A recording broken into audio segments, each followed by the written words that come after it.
Anong ano?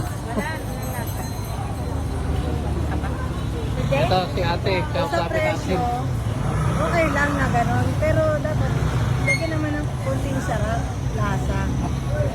Ayun Kasi si ano ate ko na... kumain lasang tawel eh. Sabi niya. Ate, Hindi, matabang talaga. Dapat honest review lang. yung ano nila, yung, lalo na yung gravy nila, dapat lagyan nila yan ng dairy cream or ano para mas lumasa. Yung ice cream nila, ano tunaw pa. Hindi pa raw matigas. Honest review lang po talaga. Tapos na Kasi kayo kumain natin sa loob. from Quezon City pa po kami dun sa Lalong. Sige. Siyempre curious po kami kung anong lasa. Trinay lang nila ate. Pero disappointed po kasi wala po talagang lasa. Parang yung pagkain ng sakit. Ito sila ate ha. Ito po yan, I Honest swear. review lang to, honest review.